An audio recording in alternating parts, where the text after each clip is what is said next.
Okay, here we are, Matthew Russell Lee, Inner City Press, here at the Southern District of New York Courthouse. Today, Monday, February 10th, 2025. Now, there's been big developments in the building right next to me, here, 40 Foley Square, where on Friday, after 5 o'clock, Tish James and other state attorneys general filed a request for a temporary restraining order of the access by political appointees and others to the Treasury Department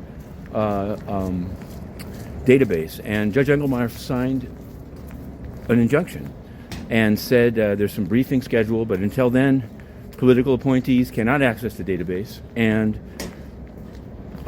anything that they've taken should be destroyed. Now, we wrote about it at the time, in real time. There was some pushback, including from Senators Tom Cotton, Mike Lee, and others, saying, wait a second, does this mean that Scott Bessent, the confirmed political appointee to be Treasury Department, can't access the database?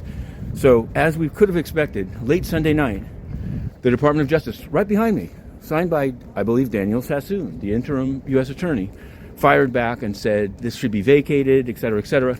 Judge Vargas, who's the district judge to whom it's actually assigned, issued an order around 1 a.m. this morning that the two sides should confer and either agree to a stipulation to clarify what the order means, or papers are due at 5 p.m. today from the states and at 11 p.m. today from DOJ, aka the Southern District prosecutors or U.S. Attorney's Office. So it's on. We're going to be covering that one. There might be a hearing on Tuesday. Definitely going to be some kind of a hearing on the preliminary injunction on Friday, and we will be there.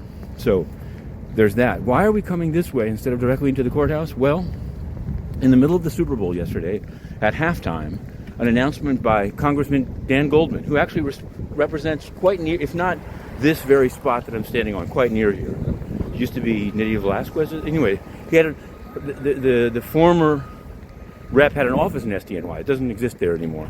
But Dan Goldman announced that he's having a press conference in City Hall Park at 10 a.m. So we're heading there. Initially, people interpreted the rather cryptic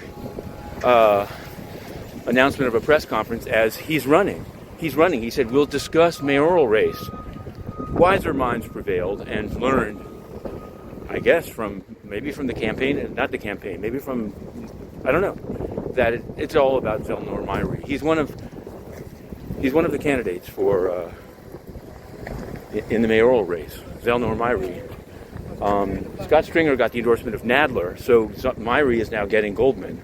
Why do we know this? Because Goldman's already appeared on MSNBC this morning announcing it. Now, some people said this was a way to get the Myrie campaign on a national TV show. Some people said it's a way for Dan Goldman to show his own views.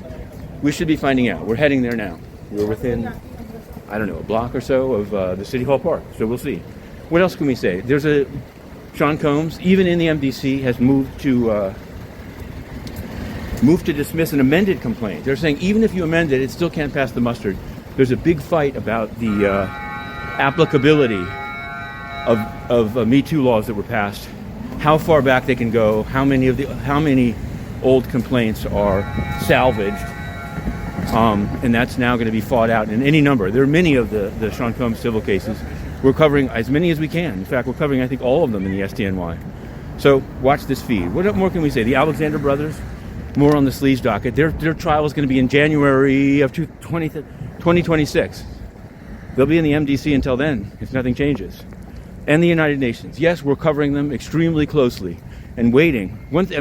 Things are happening. Today, the CFPB.gov, the Consumer Financial Protection Bureau, their website is down, 404. We've put something out saying that the Federal Reserve needs to be taking over these functions and not just twiddling its thumbs and rubber stamping mergers, but we'll see. The UN, though, has not been 404'd. Not yet. So let's see. What I know about the UN is that under current management of Antonio Guterres, it's corrupt. And more than that, or what I know even more intimately, is that they're willing to censor and ban press that ask questions. And that's while you're taking taxpayer money, particularly like in this case of First Amendment. It needs to be that needs to be reversed, or they need to be reformed. Okay, we're here. You can see the Brooklyn Bridge right behind me. We'll end it right here. Inner City Press. To be continued.